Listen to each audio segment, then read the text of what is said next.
All right. So welcome everyone to the Meshery development meeting. Today is the 15th of December, and we have the topics for today are mostly related to improving the quality of Meshery.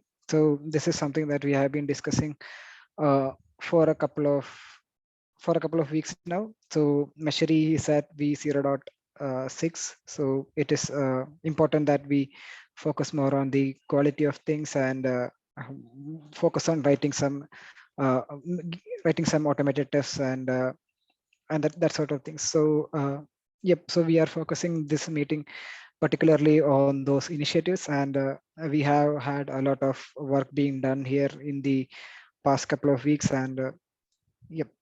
So let's get started with today's topic. Mario is with us. So Mario, could you kick us off with your updates? Nice. Actually, just sorry to interrupt, just really briefly. Nikhil 135. Nice to have you. Have you been on this call before?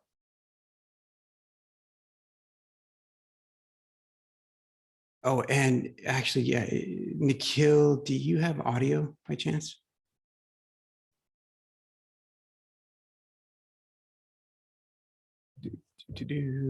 Nikhil. If you don't, just message in the chat if you would. Take a moment to introduce yourself. It'd be nice to let everybody get to know you. Yeah. So is this for me? I'm Nikhil. Yeah. So, yeah. Hey Lee, I'm Nikhil. I'm open source contributor. Like I have worked past in GSOC. Now I'm looking forward to contributing Meshery. Yes. For this I'm learning Kubernetes and stuff. So yeah, very excited to be part of this community. Cool. Awesome. And I always, whenever someone says that, hey, I'm looking forward to contributing to one of the projects here, I always just want to like throw up the muscle emoji. And then I realize like it's been a while since I've been in the gym, so it doesn't really work out. But I'm excited about it anyway. So great. Hey, what was the focus of your GSOC internship? Okay, so that project was primarily focused on building a backend architecture in which all the data coming from the front end gets validated and normalized before going to the backend and before saving to the data store part, right?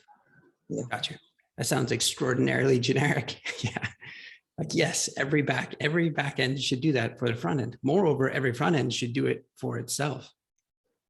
Quick question for you. By the way, Nikhil, there's a bunch of sarcasm that floats around in the community. So if you are the recipient of any sarcasm, then you know you are being loved on. So quick question for you. Is there any reason for the front end, for front ends in general, to do their own validation and not rely on the back end? And if the back end is doing validation, should the front end even bother?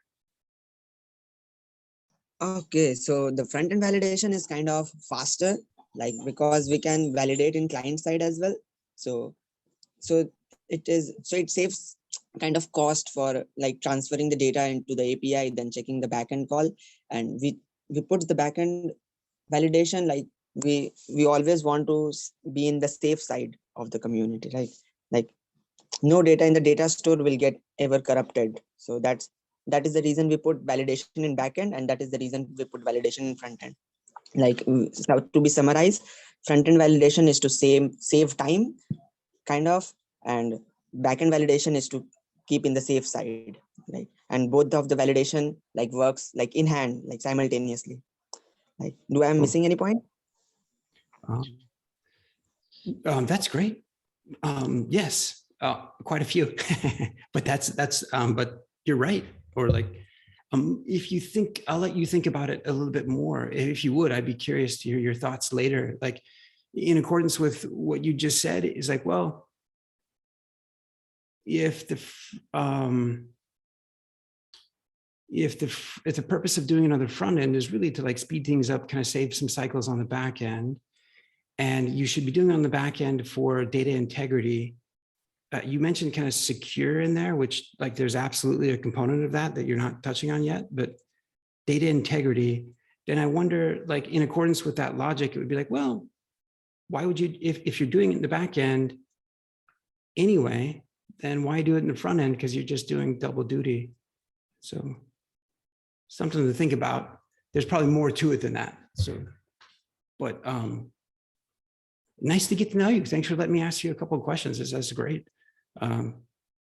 It's actually a really important focus for any front end and back end system, like that area of work that you had focused on. So that's great. Yeah, thanks, Lee. Yeah. Thanks for coming. Yeah. So Mario, I interrupted. Do you want to continue? Sure. All right. Well, hi everyone. This is Mario. Yes, on the Cypress testing. So not much progress on the configuration filtered integration test, but I'm picking that up. I received some feedback from Rodolfo. He said, it was great. That the mocking, the way it was, the test was written was good. So I think I can take further steps based on that draft pull request. I was considering making at least one of those tests like a template for the other areas, and just pass in as as a parameter what's the file to be imported, and maybe passing the function to be like, I'm sorry, the path to visit. Since this is using an action, this is, just for anyone that's not familiar. So Cypress test is written in JavaScript. The tool allows us to do integration tests. So, um, so we're mocking the backend response and responses. So for now, I'm just covering the upload. It wasn't like a big challenge by itself, and now that that's done, I would be going over what would be probably deploying that filter, modifying it, deleting it, and so on. Um, so yeah, I'd be continue working on that. I did ask some questions about how to work on, like, because Avi was suggesting like he wanted to contribute like to this specific PR, but since the branch is in my fork, I don't know. I was just like asking about like how to contribute, like, and now I think Navendu shared about like the approach, which is to like, this is not affecting functionality, so we should be able to like have separate PRs, and then like umbrella issues, and then child issues where this could be like specific scenarios could be worked on. And then again, I think I should be updating, like, I got like an ask um, from Navendu to update the spreadsheet, and I think that's a great idea. I did took a look. I was just wondering if we're doing integration tests, but then again, some scenarios might overlap between Cypress integration tests and Cypress end-to-end tests. My question would be, how should that reflect on the spreadsheet?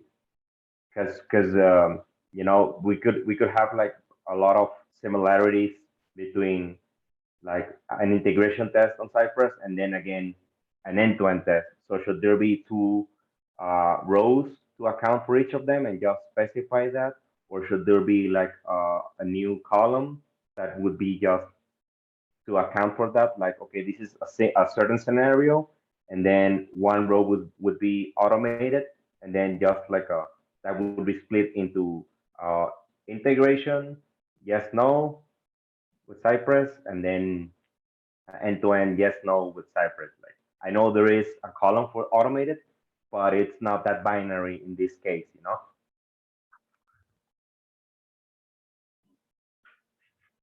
Yep, right. So is the proposal just to have a column for Cypress, and then yes, no for whether or not it's currently covered by a Cypress test, and then maybe color coding for whether or not it's passing or failing currently? Maybe just a new column, and then it might not be applicable for every kind of test. But then again, the value for that would be integration or integration E2E or none. But it would be specific for Cypress because, when I start scripting, it's a matter of, I have to go into the full application, then I inspect, I don't know, it's a weird process because, in order to mock something up, some request, you need to understand what's the actual request, and then, you know, so yeah, I think they'll these two kind of tests for Cypress will overlap a lot. Um, so yeah, what do you guys think? Is it okay like a new row, or maybe just, I'm sorry, not a new row, a new column for that? Um, so it could be like Cypress test, and then just in that cell, just specify which test or tests are written kind of test, or none at all.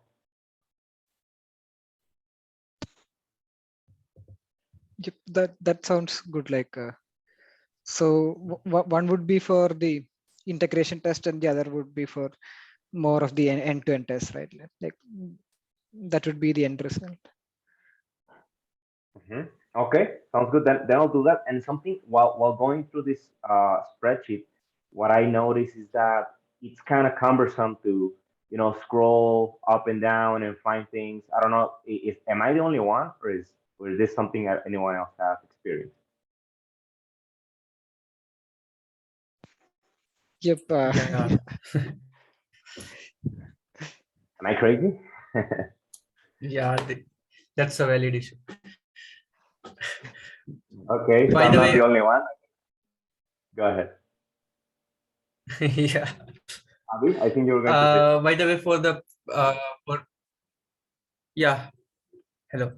So so for collaborating on the Cypress testing, like one way we can do is like since you have opened a PR like draft PR, so if you allow someone else to open a PR against your fork, so that is one way to collaborate within the same PR, or we can create a new branch that will be like set for the sites testing, and that will only hold that will take frequent, like whenever someone opens a PR and that's good, so it can push to that branch without like much review.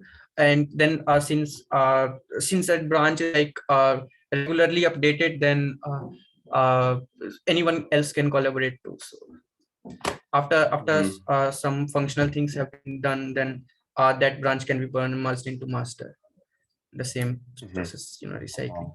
Yeah, in this case, since this is not function, we're not in the risk of breaking like actual functionality. Would it make sense if we, whenever we see there's something like for Cypress test, maybe we could just split the issue into one or more issues? Um, but of course, at least for the specific one we're talking about, I think I can check offline with Abby, uh, just so that we can discuss a bit, because I don't know, at least because I'm so new to the project, just a couple of months.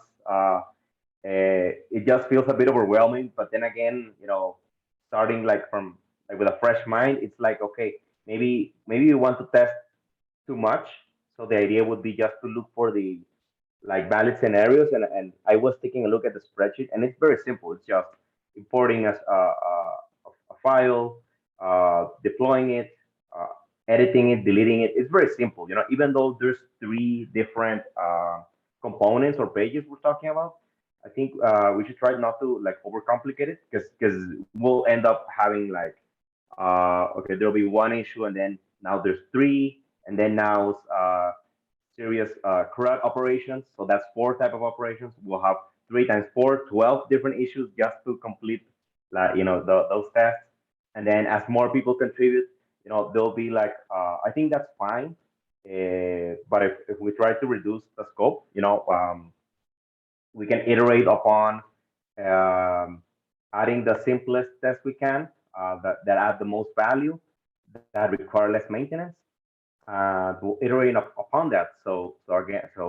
I think I appreciate, like, Abby wanted to jump in. So I think, let's try to so I'm gonna try to make that PR, like, complete. At least a CRUD for a single page, and then we can see what's if we split that into another story, or I'm sorry, another issue or not.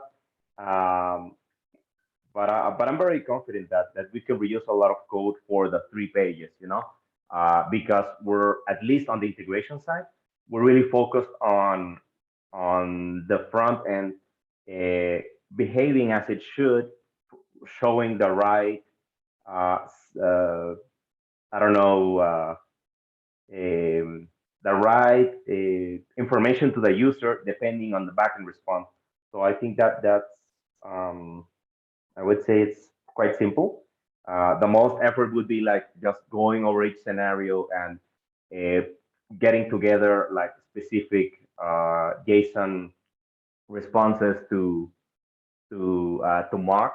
Um and yeah, I think we could do that, and then maybe we can split the I'm sorry, yeah, sure. Maybe we can split the issue into 2, one for the integration test and another one for the end-to-end test. I think that makes sense because, and I think this is a very valid point. What I'm about to say is that when we start doing end-to-end tests, we start messing around with a kind of like state. So that's a point where different tests could do certain things that are idempotent. So then, it gets complicated once we start touching the actual backend. But for the A2 test, I think it's very manageable. And once we have those tests in place, we can base like some of, like, at least have that as an inspiration for the end-to-end test, looking around for um, any test data that needs to be injected, or so on. Uh, but yeah, once we touch the server, it's more complex. So would it make sense if we just split the issue into 2? One for integration test and the one for the E2E test? Wait. How are we differentiating integration test versus E2E? Yeah, good question. Actually, in the issue itself, in the PR itself, Rodolfo, that's the third. You go to the third tab. Yep. So Rodolfo shared like a really good blog. It's at the last one. That link, it's a Kenzie Dots blog article Cool. about the difference. So okay, great. Okay, cool. So let me ask this: how does that manifest? How does that difference manifest in terms of our approach to the use of Cypress? Not following the question. Yeah, but or like what I wanted to say, that difference for us, the difference that it's based on like a lot of what that article says, is that when we do integration tests with Cypress, we're mocking the backend. We're letting Cypress tell the browser. Oh, okay. You know what? Oh, okay, yeah, like that makes sense. Yeah, Mario, that answers my question. That answers my question, Mario. Actually, I would suggest that probably we don't really necessarily, I'm sorry to interrupt, but actually we've been on the topic for a little while. And so, yes, we should create a new column in the spreadsheet. That'd be great. We should create like, it's nice when things are organized in GitHub, in terms of like epics and child issues. There's labels in there. GitHub doesn't really facilitate for linking them up very well. There is a linked issues section, but it becomes unwieldy as you go to have more than a few. It doesn't automatically do it either. And so, yeah, you guys will kind of have to muddle through it a little bit, but like one epic per, like for filters, one epic for applications, one epic for patterns, that might kind of work. In terms of like integration testing and the difference between integration testing and E2E testing, like I would suggest that to get the biggest bang for our buck initially and to move along pretty briskly is that we would forego the mocking, which actually probably just makes some things brittle. And there's goodness in integration testing. There's goodness in reasons to use static unit integration in E2E. If we get to E2E first, we're going to get the biggest bang for our buck, and we're going to be actually testing and invoking much of the code. And so by the time that we made it to the end of E2E for all those test cases in the sheet, which by the way I'm not sure if they cover 1/10 of the functionality of Meshery. I'm not sure, and it's a long spreadsheet already. And so, so it makes me anxious that like, oh boy, we should jump to E2E. We should be actually flexing the code. Yeah.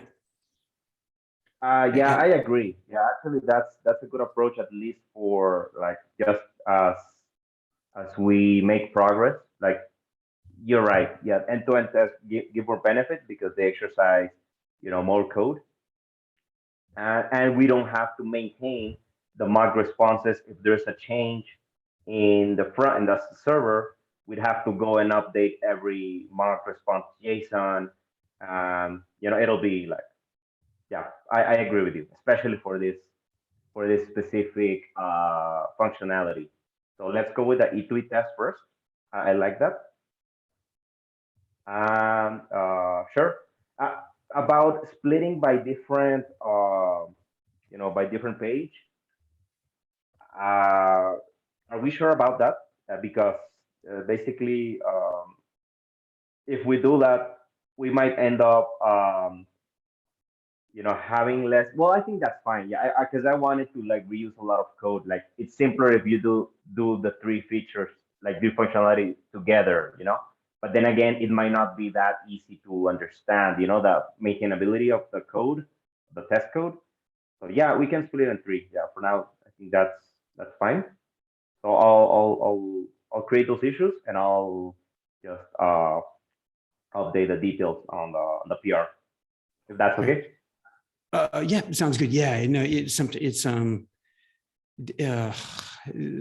thing that you're battling with right now with respect to like how to make things as least fragile as possible, get as much reuse as possible, also while maintaining that it's like easy to understand. It's like, and your perspective might change over time too. And so, it's a predicament. And so, by the way, just in terms of tactical consideration for you and for everyone else on the call that engages, it's not obvious for sure with respect to how to contribute to the same branch, especially if that branch was originated from another user's branch. Like there's a difference between a branch that's created and kind of published and is available for all to come and participate in versus a branch that's created in a personal repo, like in Mario's case, which is the same for every pull request. You fork the project, you create your own feature or bug branch or whatever you're working on. And then as you open that pull request, you're requesting to merge from your private branch, which, in concept, no one has, none of the other contributors have access to write to. Well, the way that GitHub works, and this has improved over the last year, the tooling around this, is that for those that are part of the Meshery project that are maintainers, part of being a maintainer means a bunch of things. But one of the things that it means is having write access to the repository. And with the way that GitHub works, if you're a maintainer, you have that write access, you're then able to participate in someone's open PR. And I had said, like, this was possible in Git for a long, long time. The tooling improved by way of, I guess if Nivendu, if you're sharing, or Mario, if you're sharing, can you go to the top and just show everybody GH real quick? Just the fact that if you're not familiar with so the upper right-hand corner under code. Is it Nivendu that's sharing? So there you go. And and so there's a CLI tool called GH. which Oh, is specific to GitHub. All it mostly does, well, whatever. Anyway, it makes some of this interaction a little bit easier. So Nivendu, if you please don't show this as much as you would go back to the PR. Let me drive your mouse from here, Nivendu. If you go back to the PR, go to the top right-hand corner. If you right. turn on It's the same CLI. code, yep. So here the command is GHPR checkout, and you give it the name of the identifier of the PR. Unfortunately, right now this only works, I think, this only works for maintainers, which is somewhat appropriate actually. If there's a contributor that comes by and they're contributing and maintainer wants to jump in and kind of help and assist, and that's at least one way to go about it. Actually, it does work for everyone. If someone is not maintainer, that actually works. The problem is with pushing. So someone, if someone has done the changes, So ultimately, pulling the changes, yeah. So which is to say that pushing, it ultimately doesn't work, right? Because you can't actually collaborate, because you can't push back. So, but yeah, I think that it offers a way of like letting the pull request requester, like the original one, to like integrate those changes. Because Abby did share something, then I saw the option, and then it wasn't like integrated in the end because there was some clarification made. But my concern regarding that was that I thought that Abby was not able to get the branch locally and run it, which for Cypress that's really relevant in order to, you don't want to propose something you don't know it runs correctly or not, But if that's possible, I think that at least that's kind of like solves one of the difficulties here, but not all, to be honest. Oh, being able to use GH cells, yeah, but not all. And so it might be that as you guys are going through it, it might be that you find having a long-lived branch for Cypress testing or something might be helpful.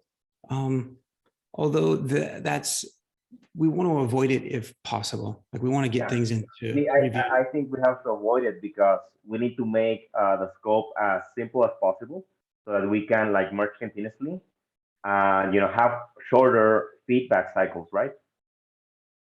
Totally. Because then we'll have to like a new branch to like, there'll be like a lot of merge conflicts, and then this not up to date with master. I don't know. For me, it takes a lot of time because I'm not that avid with GitHub yet. I use more Azure repos and Azure DevOps, so it takes a lot of effort. I'd like to avoid that as well. To long-lived branches. Very good. All right. Hey, if Oh, you're and something into, else, just about the spreadsheet, would it make sense to split it into multiple sheets with, I don't know, with a certain thing that can help us like not have that long list to go over like 200, 300, 500 things just to find, what you want to focus on, and instead like divide it up into different sheets in that same spreadsheet? yeah, sure. It is hard to answer. It's like the same answer about like, where's the right, how do you discern where to reuse and where not to? It's like, it just kind of depends on like, should people create filters based on the master data set? Should we break out it? We used to have each individual tab sheet inside the spreadsheet was dedicated to a component. And it was like, oh, but then you couldn't really tell what was going on in a single sheet. We could break them out. That's too many groups. Yeah. So you could still break them out and pull them back into a common view and stuff like, yeah, I think so long as someone is owning it and like curating it, I think any of the ways will probably work. You know what I mean? So next up is, speaking of testing, is test coverage. Piyush, do you want to talk about unit test coverage and integration tests in Meshery CTL?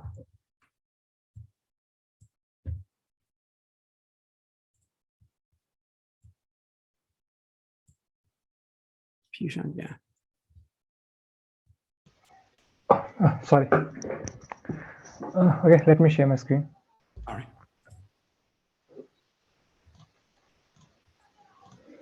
Okay, so we are talking about code covering Messery CTL. We use code to check out how much percentage of the code we are actually covering right now. So this is here Messery CTL. It's around 33%. It was 33 before, but we are adding more and more code continuously, so it's decreasing, and that's what we need to what should I say, stop and increase it. There are some issues opened in this area, like one is regarding improved Messery CTL integration testing. Let me show those people who are new here what we do with these tests. Let's say this is one of the PRs I opened very recently, and if you go down in the GitHub workflows, there are two workflows that are acting up, which is unit test and the other is integration test. This one is failing, and it is not supposed to fail, and that's where these tests come in. Like, these tests make sure that Messery CTL is robust. Each function is going to work as supposed. Each Messery CTL command is going to um, be as accurate as it would. Okay, so there is one for improving Messery CTL. Right now, integration tests occur like they just trigger one sub command like system start, and then we run another system stop, we run system logs, we run system restart. But what we are not doing is checking if Meshery CTL, like Meshery actually started after running the start command. So I have written one point here: check if Meshery is actually running after running the start subcommand under the system. So like this, we need to improve these integration tests. And similarly, we are also on a mission to increase the code coverage up to 80%, which is right now is 33%. And there is one more issue. Where am I? Yeah. Okay.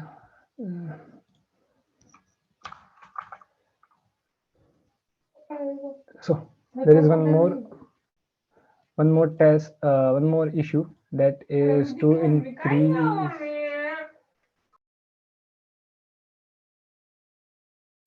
I'm so sorry. Oh, okay, yeah. So there is one more issue that actually asks us to cover the utils package in MessageCTL. So how to figure out what exact files and functions we are talking about? You can go to this particular link that will be shared in the chat very soon. You can go to these folders and check only 12% of the code in config folder is covered. And if you go to the files, this is going to show what exact lines are being covered or not. Okay, I haven't logged in. Let me log in.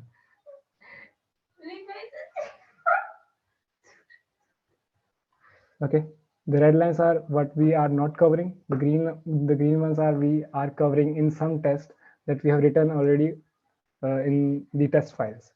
So whoever wants to contribute to these tests, whoever wants to increase the code coverage by any percentage, you can just ask to assign one of these issues to you, and go to code coverage website to figure out what are the lines where you can write the test for. Like, if you want to just cover this function, you can write one test to cover this particular function, and that will increase the code coverage by some percentage.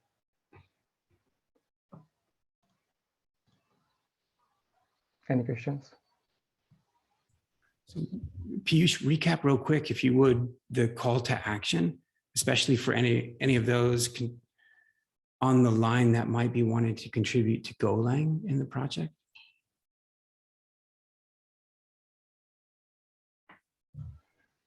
Okay. Okay. The minimum the minimum thing that you should know to contribute to this test is what should I say? Golang. Golang is the thing you should you should know to contribute to these tests. there is a guide written exclusively for learning how are we actually writing these tests, how do we test these. Navin is showing that right now. We write unit tests. Unit tests are supposed to mock some backend from Meshery, and check what will print, like Meshery CTL, what will be the console output of Meshery CTL if the backend of Meshery, that is Meshery, is working properly. So we test those as unit tests, and there are some behaviors that cannot be tested or cannot be mocked. So we run those subcommands as integration tests. Like Meshery system start, we cannot mock something that is Meshery. So we run those subcommands as integration test, and they try to make sure that system start is working with each and release of Meshery CTL.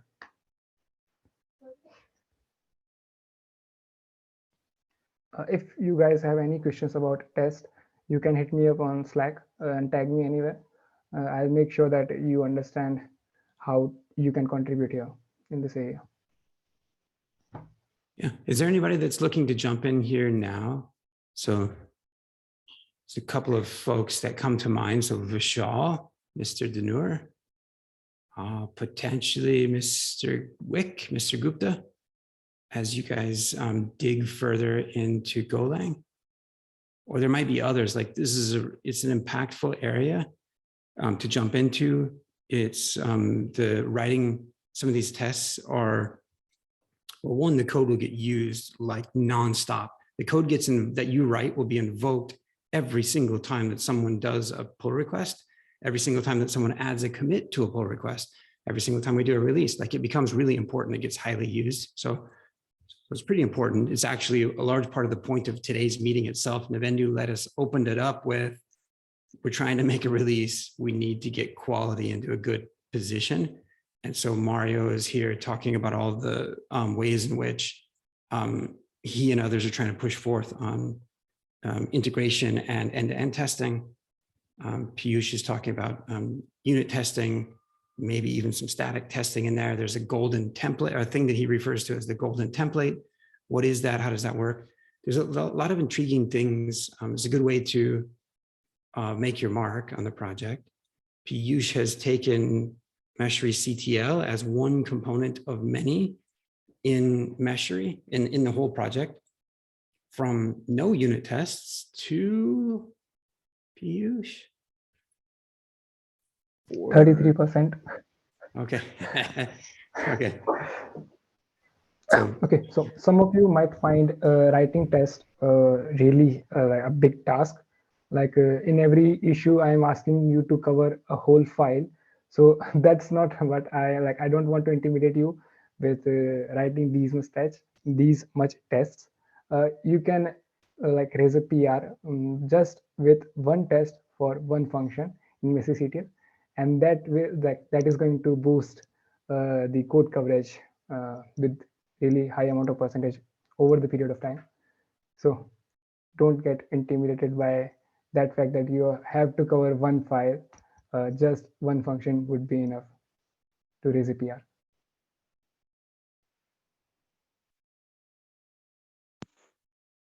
Awesome, Piyush. Thank you for mentioning that. And so I think a couple of folks have already signed up, so they can reach to you in Slack and open up issues and make PRs. Moving on to a different item for the V0.6 release. Abhishek, like, would you like to give a quick overview of the recent changes you made? Yeah, sure. Just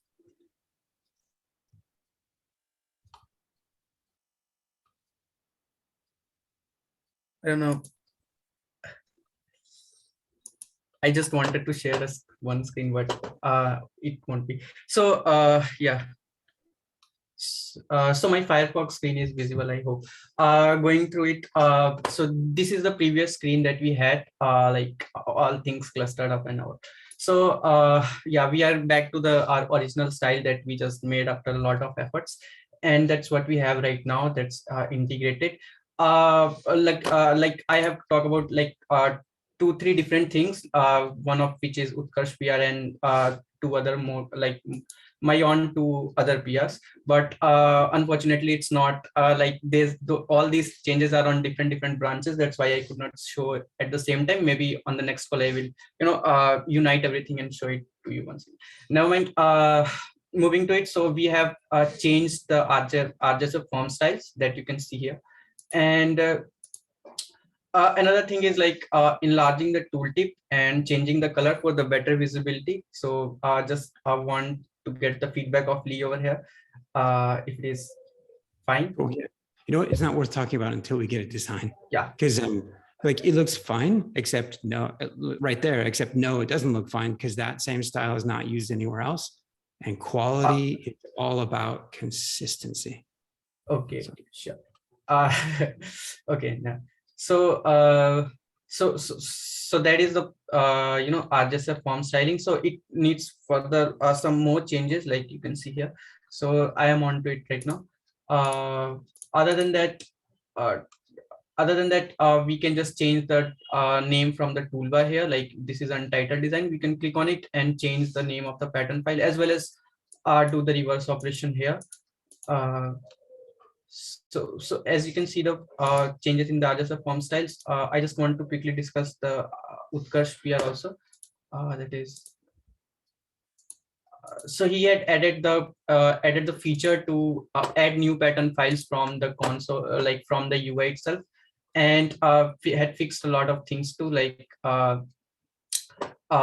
the problems with the ID generator, problems with the UI crashes when there were empty YAML files, so which is not crashing right now. So all these are all the things, like all the updates we have right now on the pattern configurator. Yeah.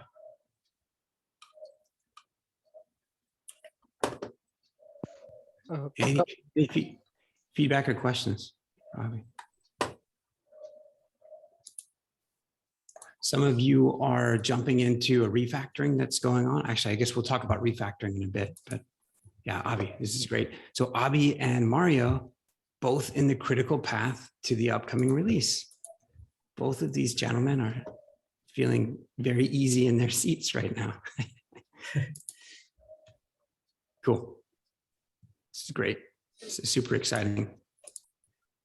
This will eventually replace the life cycle UIs.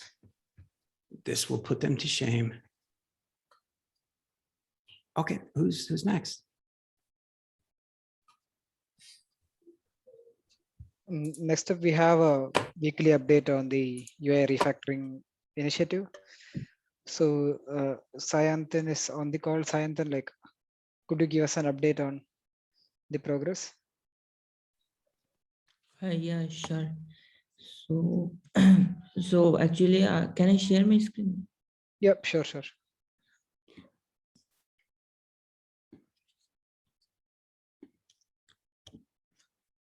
So yeah, so I think this was the PR updating the notice tag version. So Prakhar actually created this PR 6 days ago, and it is already been merged. The other one was the adding of the big number component. Meghna actually completed this PR, and this is also being merged. So, and this is the tracker. So right now, these are the PRs. These are the columns which are already being completed, but there are lots of backend places. So I think Richa is working on a globally reusable calendar component. And we also need one custom loading spinner, like a loading spinner which will actually have the logo in between, like the Meshery logo or something that will spin up when there is a particular component is being spinning up. So yeah, that is the custom loading spinner we want. Actually, there is one custom loading spinner which I have already written, but that was the copy of the Meshery right now. So we need a different one. And we need a reusable autocomplete component using this downshift. I think Nitish was working on this, but he has changed his name. So this is blank. Now anyone can take up this one.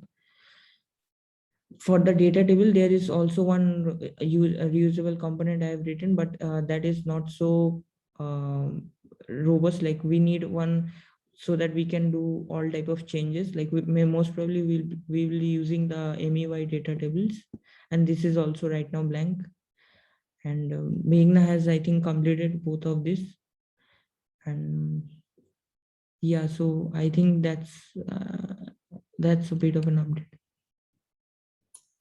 Yeah, so you just talked about like creating components. So have you also like shown progress in creating or replicating pages? Just question. Actually, Nitish told me that we just right now need this globally reusable components, because in Meshery's UI, I think the UI would also go under some new designs. So Nitish told me to look more into this, completing these global components. This will not go into any design. This will be a globally reusable component. So Okay, great, nice.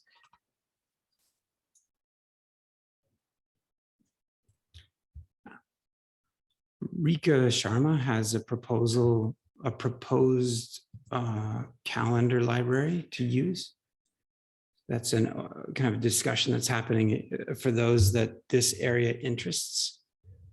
I think that discussion is happening in Slack at the moment. We might want to bubble that up into this sheet and sort of, so for those that are focused here, speaking of those that are focused here, so some of the work of Prakar, there, that's correct, Prakar, sorry, just practicing your name. It was just shown, and Meghna and Deepayan. Do any of you have other items to, any other updates you might want to share? Just, thoughts on upcoming components or. The thing is, I just set the Meshery project up on my system. As I told you before that I was having some issues on the discussion thread. I discussed that, and I am looking into the code base a bit, and I will take something up within the next 2 days. Or if like the folks working on it might suggest something to begin with, I can take that up also. So yeah, that's all I have to say. I haven't started like contributing to it, but yeah, I will take it up soon enough, if that sounds great. How dare you? How, like, it is, I just, that sounds terrible. Or actually, I probably don't have a good sarcastic joke on this other than to say, like, yeah, I mean, that sounds wonderful. Like, so some of us have a lot of stuff going on in like the rest of our lives, and some of us don't have a life, so we spend a lot of time here. And so, yeah, any amount of engagement is like warmly welcomed. For some of you, you'll find yourself, you'll find hopefully a nice, what's the right term? Virtuous cycle of like contributing, learning something, being recognized for it, seeing people use it, getting feedback, contributing, learning something more, and it gets into a nice cycle. And then you end up with a resume a mile long and recruiters that won't stop hounding you, and whatever your goals are, like whatever you're doing, like, yeah, anyway, suffice to say, yeah, Deepayan, that sounds great. I'm pleased to hear that you're able to, that your environment is set up. Like, there's a lot of folks who come by who don't make it past that bit. Like, it's not always easy. Deepayan, by the way, what OS are you using? Windows. Gotcha. Okay, very good.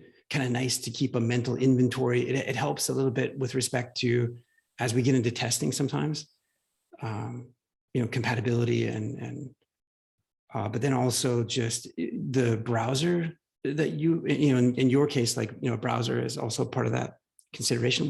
What's your go-to browser? Chrome. Got you. Anybody? Yeah. Okay. Out of curiosity, anybody using Edge? Anybody that's on Windows using Edge? Occasionally or most of the time? Okay, cool. Well, that's that. Okay, well, that's not bother with Edge then. And I say that mostly jokingly, but there's certainly many public-facing statistics about which browsers on what types of devices and et cetera are the most popular. There's a certain across the world in general.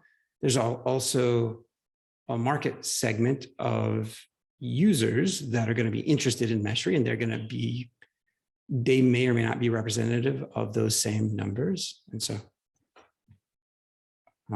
we just, for what it's worth, for those that are like focused here, we are desirous of spending time and helping guarantee compatibility between Chrome, Safari, Firefox. If Brave and Opera and Edge and all that would be wonderful if there's full compatibility. Mario, who has nothing, who doesn't have anything else on his plate, might at some point, and those that are jumping into Cypress might talk to us at some point about Cypress's ability to mimic different, help with some browser compatibility testing. So that's a topic. Good. It also, just as we go to, I think we're like, this is, I think, one of our last topics, I think, and we've got, and we're about ready to get the .6 release out the darn door. Landing this plane is kind of hard. It's always that last like 5%.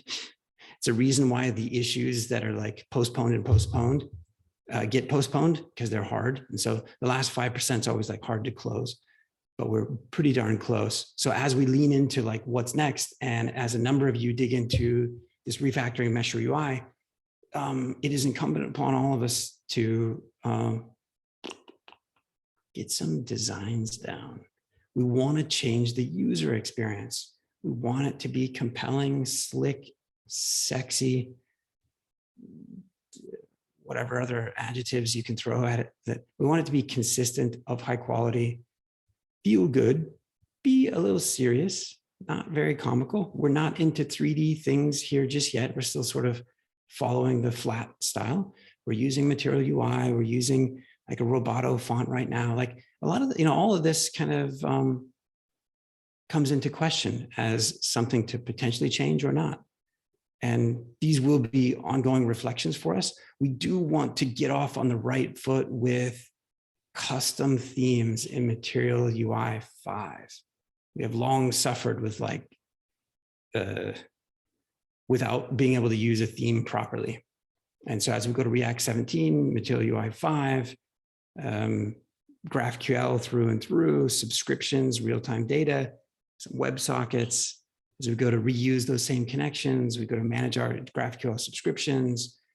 Like there's a lot that comes in here. We will eventually get to a place where, speaking of like when Nikhil Agarwal and I were talking about front-end validation and back-end validation, certainly that's part and parcel to this, to how the front-end UI will work and should work. There's a particular technology that, or library, is the right, library, called React JSON Schema Form. Yep, React JSON Schema Form, RJSF. The UI components that Abhi Kumar was showing earlier in the configurator, those are RJSF components. And so that's another, and we're going to make use of those quite a bit. The way that we're using those UI components is, well, one way of thinking of it is like they are server-side driven. They are somewhat dynamically built. And that makes Meshery super powerful. There are some other popular open source projects that Meshery will ultimately, well, like, I don't know, compete with. And that's not because Meshery as a project is trying to compete with them. It's just, there'll be some similar functionality. So one of those projects is Crossplane, crossplane.io. Meshery will have some similar capabilities. We're using some of the same tech. Another project is Kiali, kiali.io.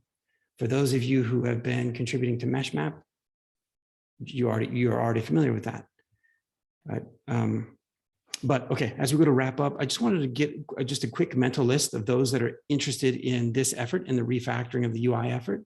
So far, these are the names that for my part, I'm tracking, and we might want to write down on paper, and we might want to publish somewhere publicly as well. So Meghana is with us. Prakhar is with us, or is focused here. Deepayan, we just heard from. Abhi is doing some things here. Sayantan, Meshmate Aditya. Gaurav is no doubt going to do some things, or has done some things. Sayantan, who we heard from. 8. Nitish Kumar. Anybody else on the call whose name I didn't call out that is interested in this last effort? So we want to make sure that you're accounted for. So I know Rika Sharma, she's not on the call today, but she's been interested here. Okay. There's time, think about it. Just, be vocal in Slack or on Discuss, the Discuss forum. And we're going to try to get fairly organized as this goes forth. The painful bit, this is the last thing I'll say, and then I'll stop haranguing everyone. And that's that the painful part about this refactoring of the UI is that unlike what Mario was talking about earlier, where he and others can deliver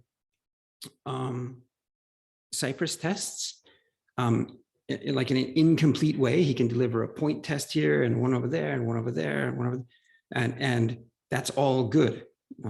Meshery, we can still build and release Meshery. For this UI refactoring, it's not. It's like you're either running the current UI or you're running the new UI. And so it's an uncomfortable full swap. That's gonna be painful for us. So we have 2 release channels today.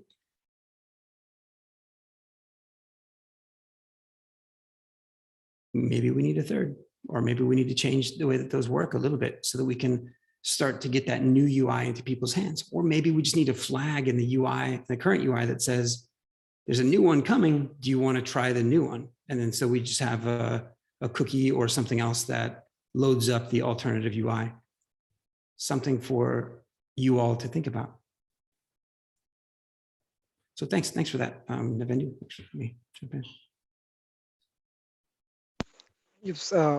That's it for today's agenda, and I think like this meeting was helpful to get some action items in for unit for writing tests and eventually organizing those and making progress towards those.